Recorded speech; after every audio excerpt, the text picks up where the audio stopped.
Hey trappers, Dale Billingsley here, Billingsley Brand Lures. Before we get too far into today's video, guys, I got a little public service announcement I'd like to make. A couple of them, actually. First one is, guys, when you buy my bait and lure this time of the year, when it's, 95 degrees, which is almost 96, they're an oil-based lures and baits, so they're going to tend to be a little thin and a little runny compared to what they will be once season opens and it's 40 degrees. They're going to stiffen up and thicken up a little bit. So I just wanted to let that, put that out there to you that is going to happen. There isn't anything I can do about that unless you want me to add a bunch of stuff to it to possibly, I'm not saying it would, but possibly cut the quality, and I don't want to do that. So you're just going to have to kind of bear with it a little bit. They're going to be a little thin, a little runny this time of the year. Once it cools down during the season, they're going to thicken back up and they're going to be the consistency that you're used to.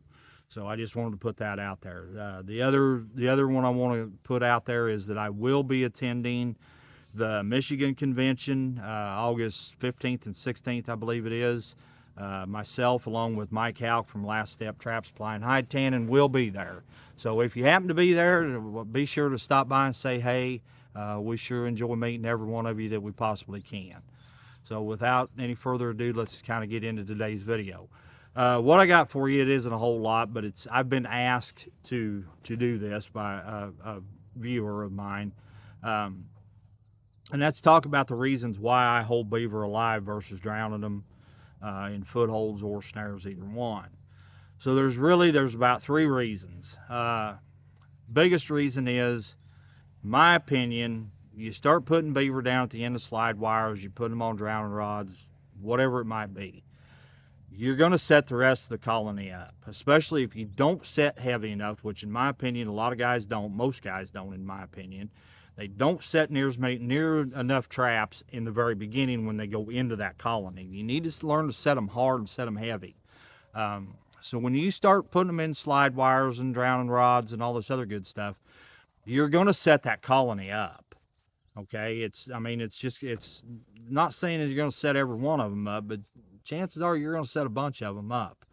Where if you hold that beaver alive up on the bank, or he's out there swimming around doing his thing, he's just a beaver being a beaver, sort of. Okay, you have to take that into consideration. It doesn't alert the rest of the colony. It doesn't set them up, and that's why it's so important. And I always try to stress this, that if you've got room to do it at your location, wherever it might be, put in multiple sets at that location, because now you've got a live decoy. You've got a live decoy up on the bank, and the other one's swimming past, smelling your baits and lures and whatever, seeing your bait, smelling your lure, whatever it might be, or wondering what this joker's doing. So they're going to come investigate. Now, I've heard all the BS about how, well, beaver are getting chewed up because they're alive on the bank and all this other horse shit. Now, I'm telling you guys, it doesn't happen very often. All right, I've been in some of the heaviest beaver populations in the country, down south, and it doesn't happen that often.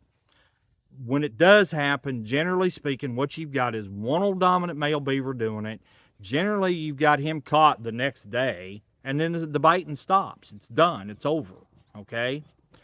Most of the time, what I've found and what I've noticed are those are old bites and old scars that happened previously before you ever got him caught. So that's just my take on it. Until I can get one to sit down with me and talk, and if we ever do, we're going to be there a while because I got a lot of questions. That's what I got to go off of. But if you look at them when you skin them, you can tell if it's an old bite or a fresh bite. It's not hard to tell. So that's reason number one. Reason number two, back before we had an otter season here in Iowa, and we still have an otter season that does not coincide and run clear through with the beaver season. We're not as lucky as y'all are up in Minnesota. Our otter season closes February 28th, but our beaver season is extended through April 15th. Well, back before we ever had a season on them, I could release all of the incidental otters that I had caught. One time I was trapping the Des Moines River and the Skunk River both. And in 30 days, I'd caught 180 beaver off of those two rivers, but I also caught and released 22 otters in those same 30 days, 6 in one day. that I got to be able to catch and release. Now, a lot of guys are, why would you want to release them, this, that, and the other? Well, we didn't have a season on them, and what prompted me to doing that, there were 600 carcassed otters laying in the state freezer at that time. And they came to me, that was back, this is the late 90s, early 2000s. The otter market's topped out as high as it's going to get. So we didn't have a season, and the state came to me and wanted me to skin, scrape, and stretch those otters for them, and then they were going to sell them and take that money and put it into a fund, so that if a warden needed new tires for their truck, or if they needed a new service arm or something of that sort, the money was there and it didn't have to come out of the general fund. Well, I'm all for that. We didn't have to waste them that way. So I told them they wanted to know what I would charge, and I told them, I said, I'll do it for y'all dirt cheap, if that's what your intentions are, if that's what you're going to do. I said, I'll do it for you. I'll skin them, scrape them, and stretch them for you for $5 a piece, which at that time, and even today's market, that's dirt cheap. So anyway, it goes on and goes on and goes on, and we're getting into fly season, and I haven't heard anything yet from the state. So I call them up, and I said, what's the deal? What are we going to do on these otters? We're getting into fly time, and I got to do something with them if I'm going to do it. Well, here's what we did, Dale. We found out that we could not get tags for those otters from the feds because we don't have a season on them, so we loaded them on a straight truck and hauled them all to landfill. Now, if that isn't a blatant case of wanton waste as I ever seen one, absolutely pissed me off to no end that they wasted those 600 otters. Just a shame. So I just started releasing them and turning them all loose. I done reporting them. I'm done, I'm done doing anything like that. So I just release them, and it just makes more sense to me to do that than it is to turn them into the state just to have them waste them. The third reason is because there are folks on the face of this earth that tell you that you cannot hold a beaver alive without drowning them. And I'm here to tell you that you can.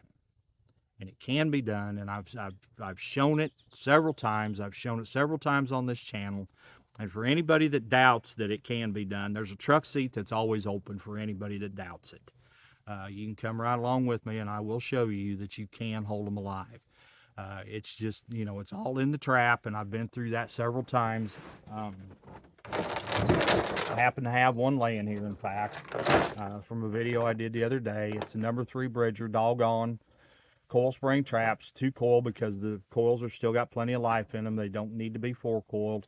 This one is offset laminated. Doesn't have to be. You can use regular jaws as well. It doesn't matter which trap you use, but you have to have a tall jaw. It has to get above this wrist joint on those beaver. It has to get above that. If it gets there or below, you're asking for troubles.